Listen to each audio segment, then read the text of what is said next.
Eikö sinne näitä pilttyä?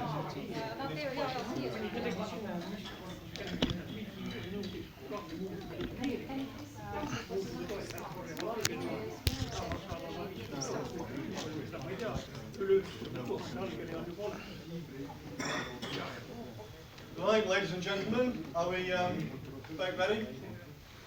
I keep on saying ladies and gentlemen, just out of the sheer privilege of breathing the free air of Estonia and still being allowed to say ladies and gentlemen. Because in London, it is almost banned, and on the London Underground trains, announcements have had to be changed so that they no longer address ladies and gentlemen, for fear of offending people who are of different gender. So until it is criminalised here, I shall make the best of saying ladies and gentlemen and your excellencies.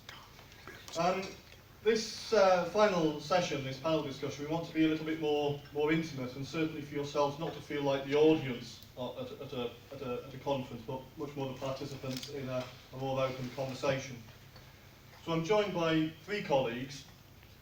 I'll make a very short introduction and presentation, and then we want to really open it up to a much more conversational style where people can make, and feel free to make contributions rather than just ask specific questions. On my left, we have Jan Marik, who's a former supervisor of the board of the National Bank, a man with banking experience here in Europe, in America and Canada, and also in Arabia and Japan. But best of all, he is a banker with engineering experience, so maybe a banker with more understanding of the real world than some of them. Maria Kaljust is leader of Fortress Europe and Estonian sovereignty movement here, and more impressively, winner of the Female Entrepreneur of the Year award last year. Eva Weig, you probably all know, a good old friend of mine, former economics professor, former member of the Supreme Soviet, a man who 14 years ago took a leading role in the referendum campaign to stay out of the European Union. One of the many people I see here who had the wisdom and the foresight to understand that Estonia would be better off, certainly in the long term, not in the European Union. A position that I think some people in this room have only come to more lately. So, may I ask you, is there an order you'd like to present, or shall I start? Okay, thank you. Thank you very much for inviting me, and it's good to be here. I would like to discuss the Brexit issue from 2 points, and these two are the most important issues for Estonia. That's our security, and that's our demographic situation. If we start with the demographic situation, then I would say that I was reading a report that was issued last year or even the year before by the United Nations, World Population 215. They predict the demographic development globally up to 2100, which is 83 years from now. They say that Europe will be the only continent, if we look at the perspective to 2100, that will have a decreasing population. All other continents will have an increasing population. The biggest increase will be in Africa. Africa today has about 1 billion people living there. 85 years from now, it's going to be 4 billion people. And 40% of the world's population are going to live in Africa 85 years from now. If somebody would ask me what is the biggest change in my lifetime, then I would say that when I was born in 1945, there lived about 2.2, 2.3 billion people globally. Today it's over 7 billion, and UN predict 83 years from now that there will be 11.3 billion or something like that. Europe will be under a tremendous pressure, and I think it is very important to close the borders, because if there are, for instance, in Arab countries and in Africa, in these countries, 30% or 80% of the people living there are under 30 years old. They would like to have a better life. They would come here. And that is one of Europe's very big challenges that we have to meet. The second big challenge is, in my view, our security issue. The reason why we are members of EU is entirely different from that of the United Kingdom, because Estonia seeks contact with all kinds of organizations that could give this country security. And that is very important for us. My personal view is that if there will be a big conflict and crisis between Russia and Europe, then it will come within 5 years. And the reason why I think that is that Russia's economy is number 11, 12 in the world. United States number 1, China number 2. It's number 11, 12. It's the size of the economy of Italy or Canada. And I think if you look into the future, it is not possible to be a global player like Russia wants to be today if your economy is the size of Italy's. And therefore I think that unfortunately a crisis will come earlier rather than later. And I think, on the other hand, that the organization that gives us security is NATO more than the European Union. But on the other hand, the positive attitude that the Estonian people have towards EU is to a large extent depending on our fear for being attacked by outside nations' forces. We will certainly discuss this during the afternoon here, but I will conclude my introduction here and give the floor to somebody else. Thank you. Maria? Yes. Read it from your phone? Yes, I'm going to, because my English is not so good, and I really would like to introduce you one thing I'm working with, that is Fortress Europe. They call me the mother of all rebel of Europe, so it's a small teasing, but it's kind of true.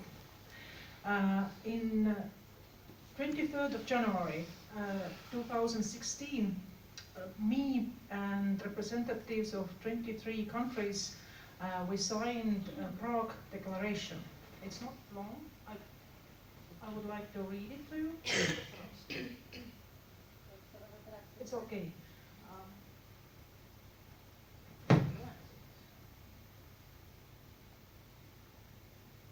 I'm afraid it's going away, but I'm trying. Conscious of the fact that 1,000-year history of Western civilization could soon come to end through the Islamic conquest of Europe, and conscious of the fact that the political elites have betrayed us, we, the representatives of the various nations of Europe, declare as follows. We shall not surrender Europe to our enemies. We are prepared to stand and oppose political Islam, extreme Islam regimes of the European collaborators. We are prepared to risk our freedom, our property, our occupation and careers, and perhaps also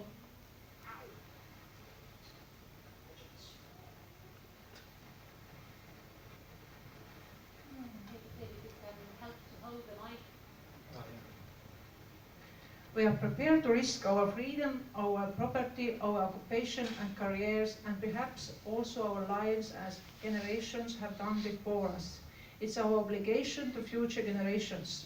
We refuse to submit to a European central government. The regulation of the global elites have brought us poverty, unemployment, corruption, chaos and moral collapse. It is time this came to end. We respect the sovereignty of European nations and the rights of people in all European countries to govern their affairs as they see fit. We hold it to be a sacred right of the citizens of all European countries to protect their borders and to decide which migrants they accept and which they do not accept in their countries.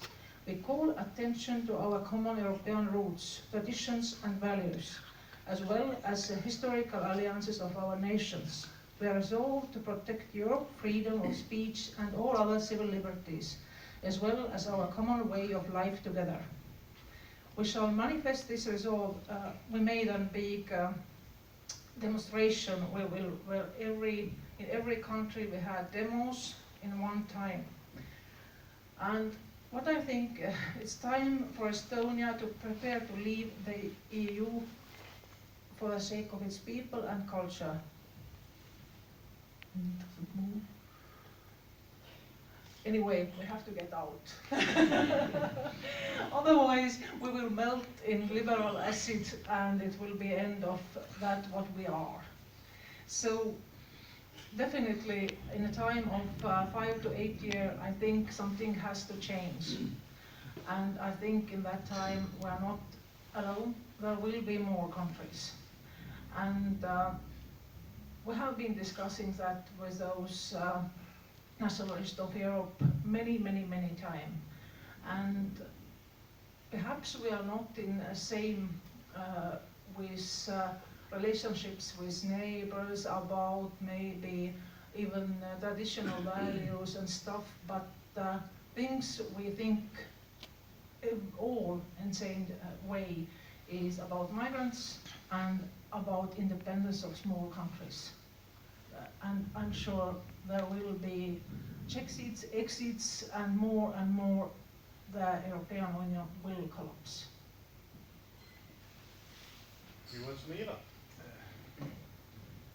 Thank you.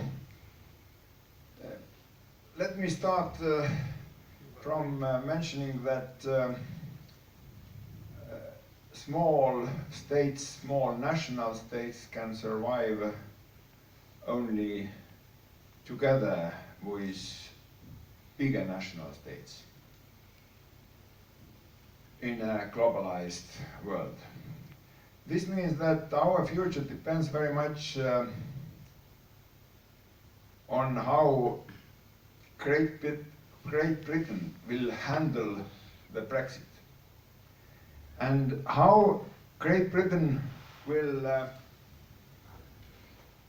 handle and develop Commonwealth, because Commonwealth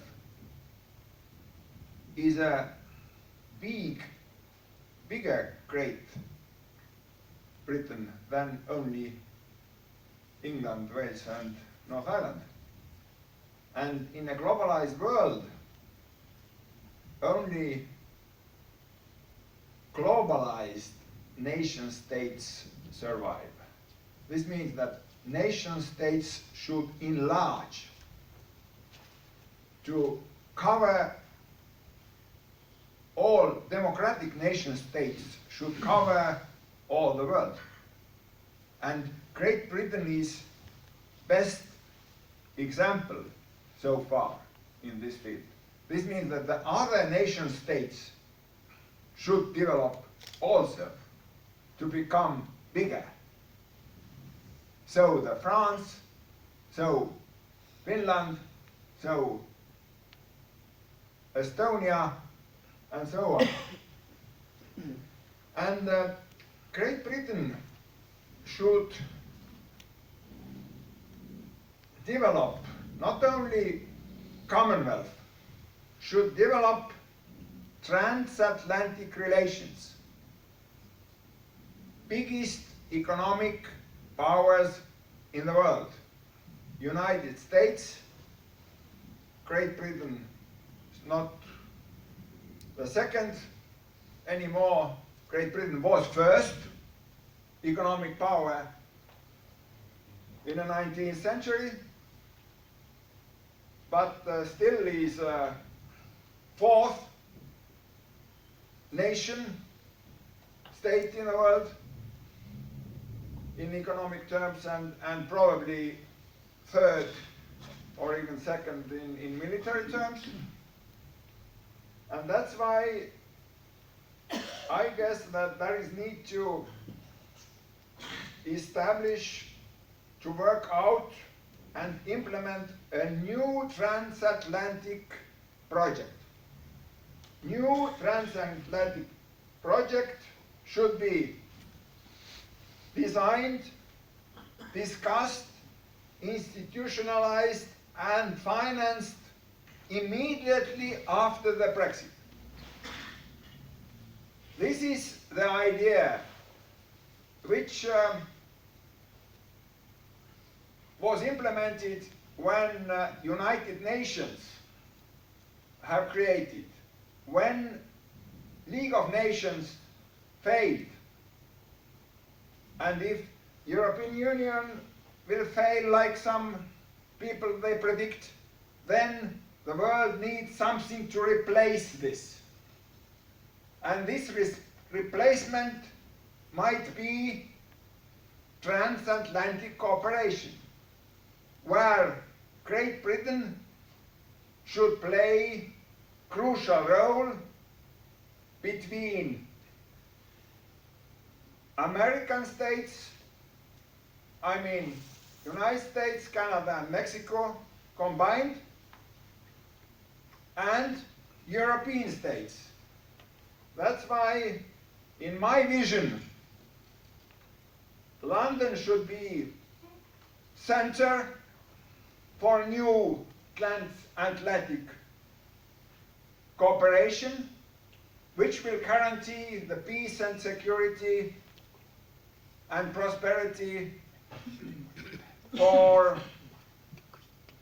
this half of the world, at least, or the whole. And of course, we can discuss how to build this, who should be the member countries, how to initiate transatlantic summit in London and so on, and how to overcome prevailing philosophies in Europe about how to deal with US and American powers. This is a big discussion, Okay. but this is a main idea for you to discuss. Yeah. Transatlantic relations and new vision for Europe. Let's open up this. Thank you. That's a good note to open up the discussion. I think that the thing is that Brexit is a world view. It's a new way of doing things. Let's look at the future. I think people like Sir Gerald and I forget to defend ourselves against the allegation that it's some kind of closing in on ourselves, because I don't think that idea occurred to very many people at all when they were voting to leave the European Union. It's about more cooperation and getting away from the stagnation of the EU that we are about. Who would like to offer the first comment or ask a question then?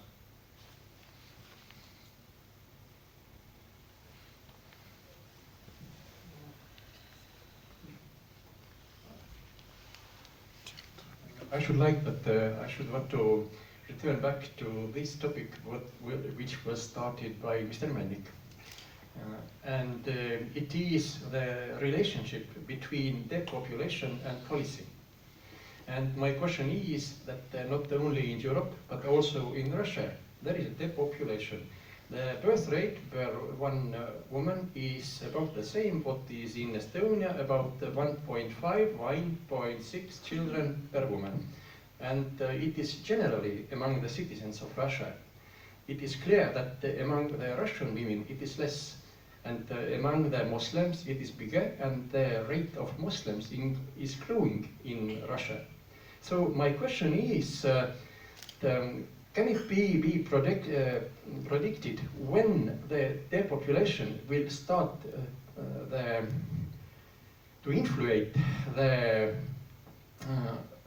possibility of Russia to control its huge territory? Not only with Finland, it is 1,200 kilometers. Can it be predicted?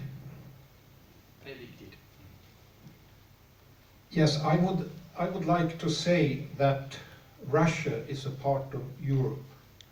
And if we look again at the fact that Europe is the only continent globally that has a decreasing population.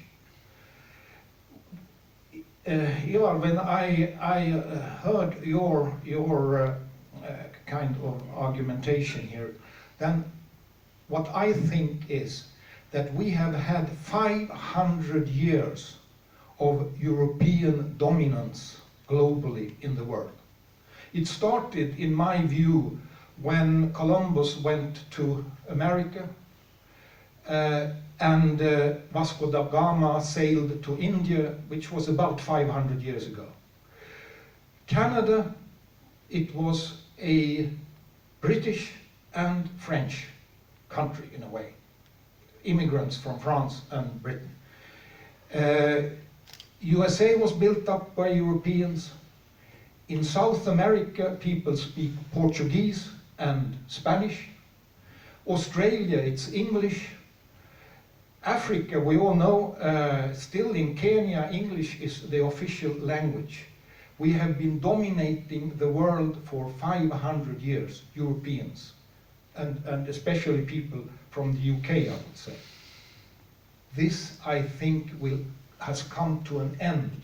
And I would like to say to you, Ivar, that with Donald Trump as president in the United States, who says, I will put America first, it is very, very difficult with these kinds of... This time will end very soon.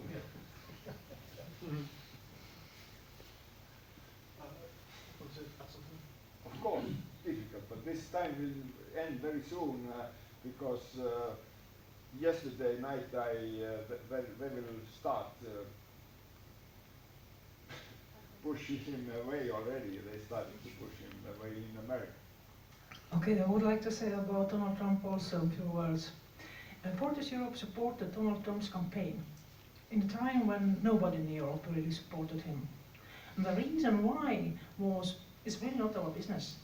But when he came, he brought back hope, kind of hope for conservatives. And he can leave, he can be pushed off, he can, maybe even he loses power or whatever. But the turn of world in conservative way happened, and it's good time, and you can take it away from us. Yeah, this to say once again, what does it mean, America first? American people, they actually want more cooperation, and this is vital for the development in globalized world, that cooperation will be strengthened. And if one president wants not to have more cooperation, this doesn't mean that the world cannot cooperate, but the question is what kind of cooperation? How small and big countries benefit from cooperation equally? This is the question. This means that how democratic is cooperation, and what are the methods for cooperation? This is a question. I believe that cooperation makes world better in many sense, and democratic cooperation makes sense, not that the big countries will dominate. Well, can I ask you, Ivo, particularly with relations with the United States, what you're probably looking at in reality is an almost total ownership of majority of industry by investment from the United States. Similar to how maybe in Estonia today, sectors such as banking in important sectors are almost totally owned by foreign banks. How can you have any kind of relationship with the USA which is not essentially a colonial one? Then let me propose another new idea for the world. Cooperation between small states. Now we have G20 and G2, China and US, let's say. There is need to create cooperation between small countries, let's say S100. In United States, in United Nations, majority of states, they are small countries, but as our former President Mary said, this is a silent majority. Let's make silent majority a real majority also in other international organizations, including, I don't know, future new European cooperation. Not to mention European Union, this is dead. Yes.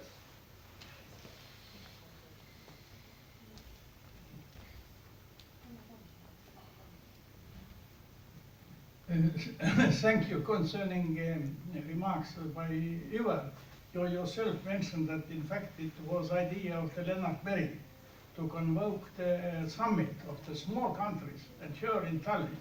And later even he proposed that of course they not all are coming, but it's possible to use the internet and they will speak on the screen on the Vabaduse Plats where we will have ceremony tomorrow.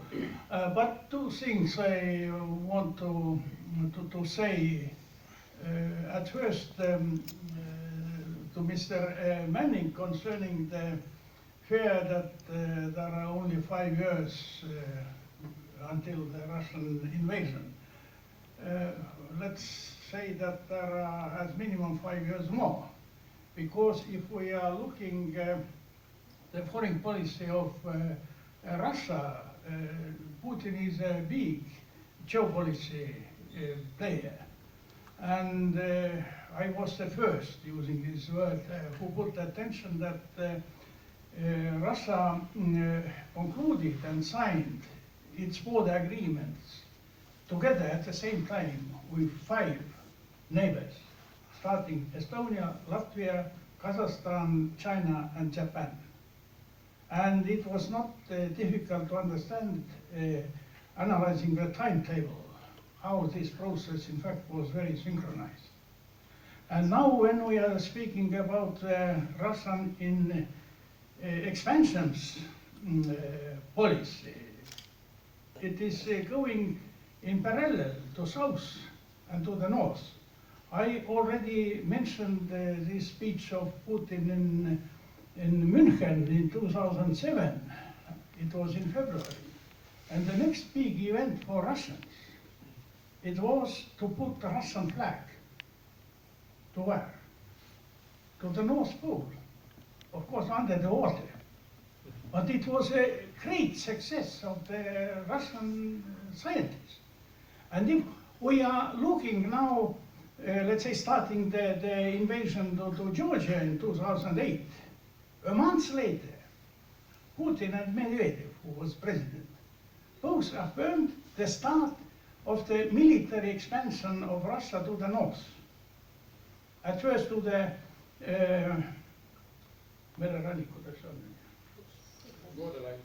borderline of the Arctic Sea, and later to the islands of the Arctic Sea.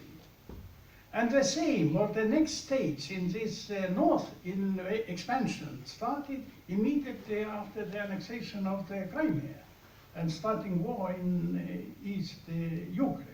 So these two processes are going in parallel. And what Russia is now doing in Arctic is the oil exploring and gas exploring. And they are now inviting foreign companies to take part in this process, and they already have found enough partners to do it.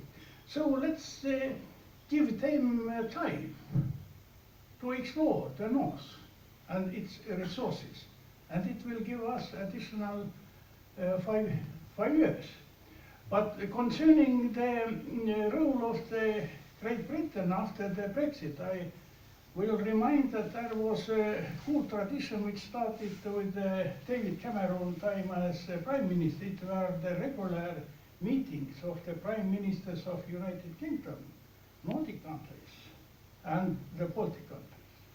And as rule, they took place once in Great Britain and then in some Nordic capital. And it may be very important now to remind to Madame May that it was a very good and useful tradition.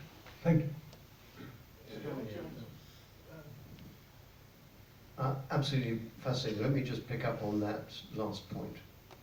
When I was a defense minister, working with Dr. Liam Fox, who was Secretary of State and is now International Trade Secretary, he was very keen that we should develop what he called the Nordic grouping of countries, and I had responsibility for taking part in those meetings.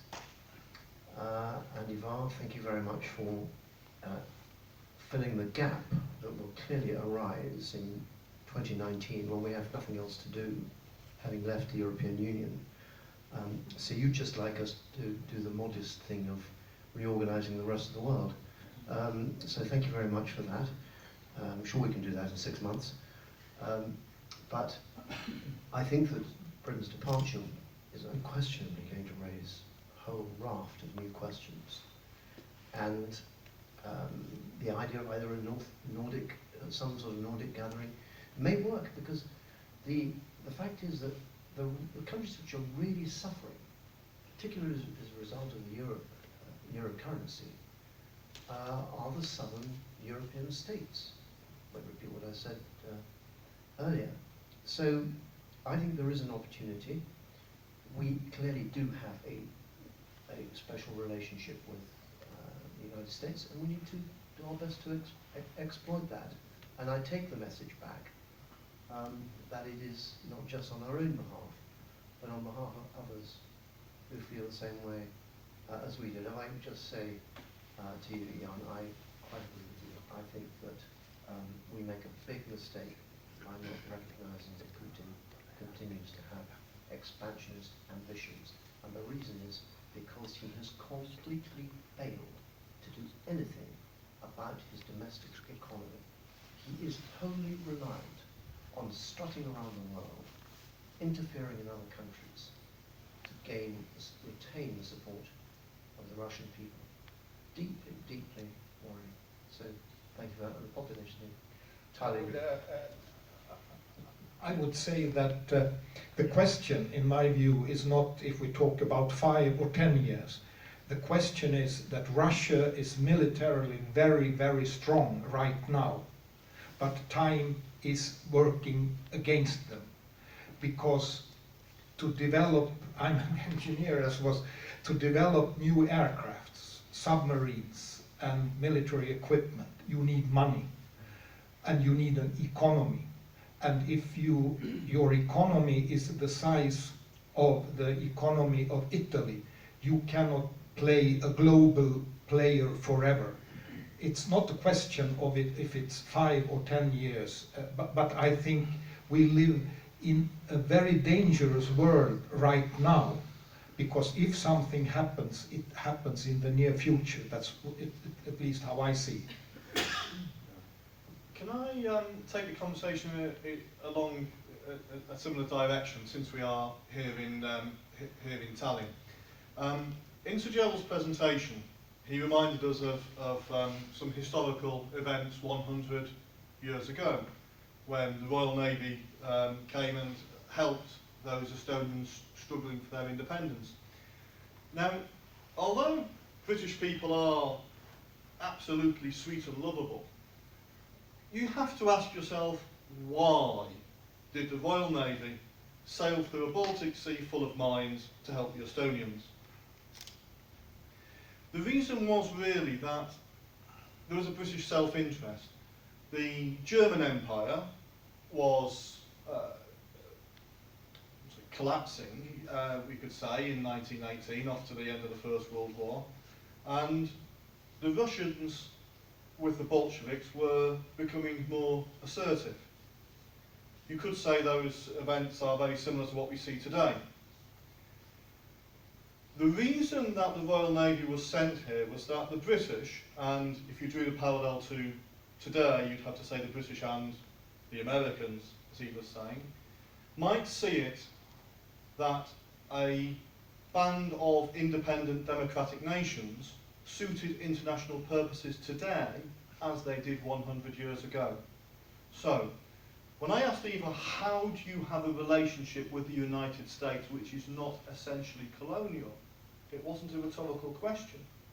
Because the viability, let's see if people agree with me here, of any idea of Estonia or Finland leaving the European Union, that viability depends on there being an outside world with which to participate and cooperate and achieve peace and prosperity.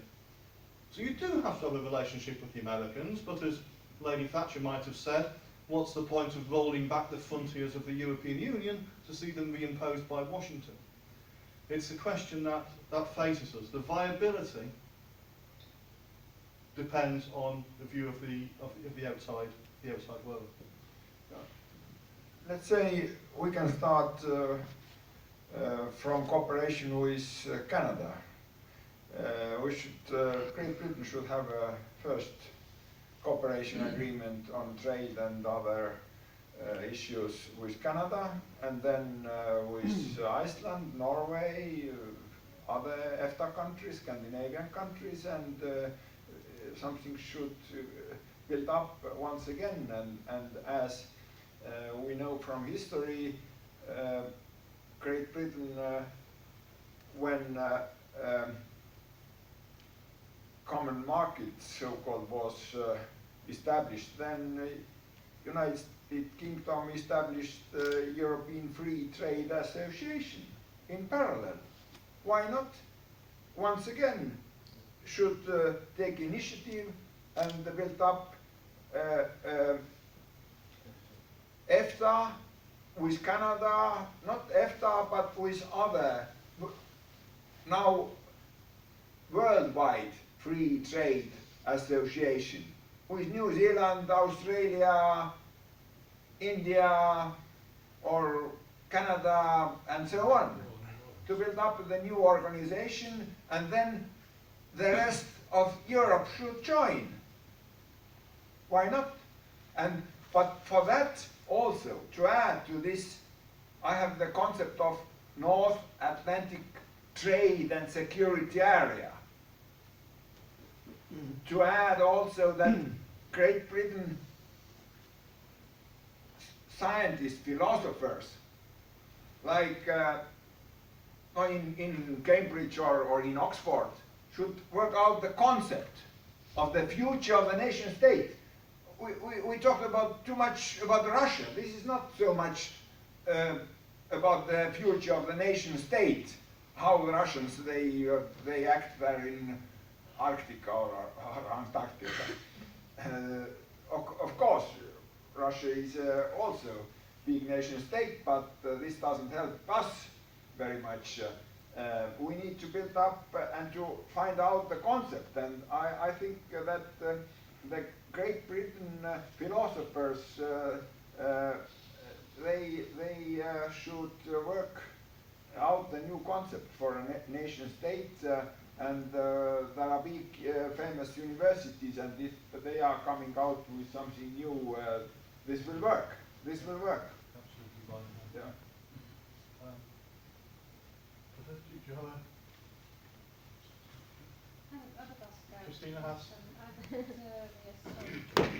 I would ask Maria, then you said very straightly that Estonia should leave European Union. So now Ivar is speaking about the possible alternatives. We have discussed it with you already 1 year ago about options exactly in this context that Britain could take a leadership. But what is your view? How then Estonia, as a small country, if we really want to leave, as you suggest, if we will leave, as you suggest, what kind of role Estonia, as a small country, could play in creating this new concept or creating this new union cooperation, whatever we call it? What is our role? What should we do? First of all, I'm sure we will not leave alone. It's not possible just to jump out. It will be a part of the process, and if we will leave, then I think we will leave together with our neighbors, perhaps with Czechs and that part of Europe. And that's a big question mark. Should we jump straight away in new alliance or some kind of new Europe, or should we try to be independent? Stories about Russia and what they will do, we don't know it. We will never know it. I'm a little bit afraid, do we tease them ourselves with NATO a bit, and is it dangerous? Should we lead Finland and take care of our own business more? To think about not maybe co-working and alliances and friends. States doesn't have friends, they have interests. So we should more see what our small big brothers are doing, how they are preparing to leave EU, trying to make cooperative dialogue with them, and it will grow slowly. It will take time. Everything in the EU takes horribly much time. It doesn't happen in 5 years. It's very good if it happens in 8 years. But we have to be sure that it doesn't happen like it happened in Estonia with Brexit. Our government found out that, oh, it happened. We didn't prepare at all. We thought it's not possible. Same thing is Estonian exit now. They think it's not possible, it will not happen, but they should start to prepare, because it comes, and when it comes, it's up to us now how it comes. And dialogue with our small partners which have same ideas now, like Czechs, Slovaks, that we have to do.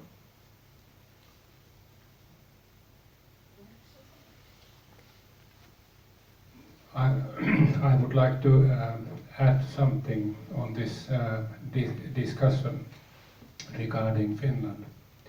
If you look at Finland, so in the end of 1980s, so Finland was economically very, very strong. Debt minimum, and everybody had jobs, etc. So what we are missing here now is why we are doing something. What is the objective? Shall we create more jobs or tax money, or what? What are we doing? But then, what has happened in Finland and to Finland? There is some strange things. Now we have private sector family loans, if you like, more than 123 billion euros. In the beginning of 1990s, when we faced the banking crisis, so the same figure was around 40. So it's tripled or more right now. The state is in trouble with the debt and securities and so on. Then we have this. We had this China syndrome. Everybody was running to China because somebody said that there everybody should go to. Why? Why was everybody there? Because somebody said so. Now, I think the biggest problem in Finland is either totally stupid, idiot political people, or somebody tells what they are doing. So you can pick what you like. I know the answer. But I'm quite sure that we have, for example, in our people's movement, quite good economical plan based on energy, based on everything. How we can create jobs, what to do, why, and what would it, how to finance it, etc. And I think small countries can compete in this environment where we are now. Of course, I like the idea of combining small countries. So we really have to discuss together what to do. So big players are big players. They don't care about small ones. If they want to do something, so they do. And that's why small people, small countries will survive if they understand this. Yes, I absolutely agree that we should cooperate like this. But one big problem what I see is that money has ruined us. There are so many people in Estonia who can't anymore do anything. They're working with papers. There are hundreds and hundreds, maybe thousands of people who really don't do anything. They don't produce anything, they don't know how to work anymore. So if we would leave like this, there will be thousands of people who are running around and don't understand why money doesn't come out from the wall. So we have to start with that process to just teach people again how to live, to show them how to produce, how to order, make food, stuff. We're losing that. And if we continue with that help of European Union and that money which comes out from the wall, soon we don't have people and nation to protect. You should go to England if you think it's fine in Estonia. No, we shall invite Estonians back from England to Estonia. And they are coming after the Brexit. And the idea to develop about the small countries cooperation is that there is already starting cooperation between advanced small economies in the world. This includes New Zealand, Singapore, Israel, Switzerland, Ireland, Denmark, and Finland. There is no Norway, Iceland, and others yet. But it seems to me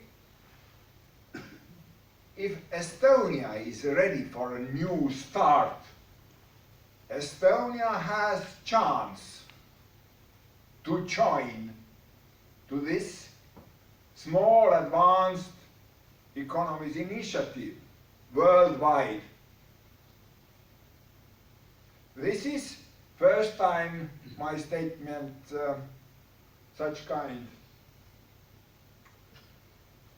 in Estonia.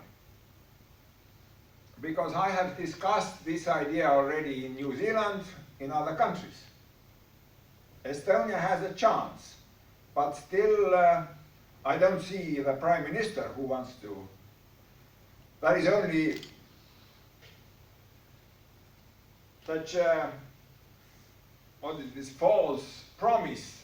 Estonia would like to be among the 5 best performed nations in the world. Former Prime Minister in Europe, yes. Christina knows this Einzig statement, which failed totally, and so failed Reform Party policy.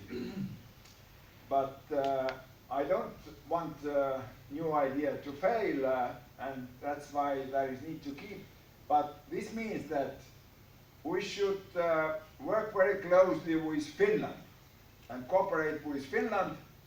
In this initiative, Finland will be next time in a presidency. They have this also rotating presidency in this small states initiative. And Finland will be in a presidency next time. Last was summit was in Geneva. This is something new for you. And let's think about how these small countries should contribute making the world and Europe better. Maybe have a definition of this word cooperation. My English is not so good. I don't really know what it means. Sounds like a socialist word to me. Well, somebody has said about cooperation that cooperation will come to an end when the strongest party in the cooperation doesn't benefit from the cooperation anymore. Then it comes to an end. And Estonia will never be the strongest party in these cooperations. We are simply too small. I would like to conclude from my side this Russian threat. I think the Russian threat is real. Within, let's say, within a decade, let's put it then 10 years, I think it's real. And I am very happy and grateful that we have British troops here in Estonia. Thank you very much for that. But I would like to come to the point, what in my view is the biggest disadvantage of Estonia being in the European Union. As I mentioned before, the population in Africa will grow from 1 billion today, and year 2100 it's going to be 4 billion. Also, there will be a rapid growth of population in Arab countries. There will be more conflicts due to that, because there are more people. That's not prosperous countries. And we will see more refugees. And not only refugees, people who want a better living, seek a better living, and they think they can find this in Europe. There will be enormous pressures on the European border. And in my view, up to now, EU hasn't been able to handle this. I think the member states in the future have to handle this on their own. Jean-Claude Juncker said that all the refugees that are coming now to Europe, that we must share this in the future. I think that is not the issue. We must close the European borders, and if we don't succeed with that, then we have to break up Schengen, in my view.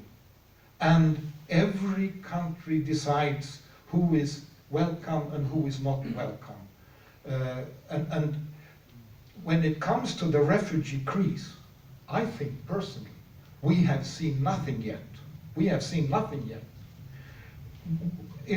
Again, with this increase of population in poor countries in the world. Earlier, Sir Gerald, in his presentation, asked a question about NATO. Would British mothers be willing to send their sons to die in the defence of Estonia? Let's leave that question aside. If we're talking about a kind of cooperation in Europe, a military cooperation, the border of Germany is today somewhere in the Aegean Sea.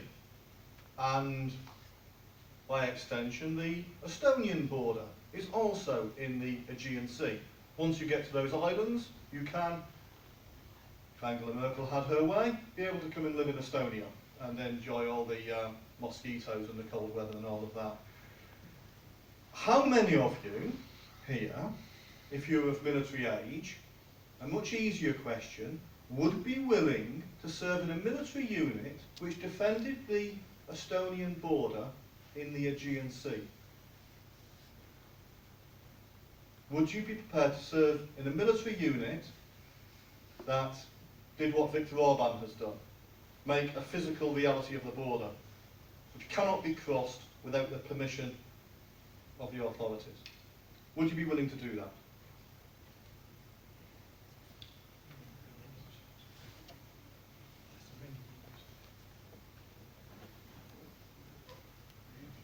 You know, David, you know very well that Estonian soldiers, they are nearly in all military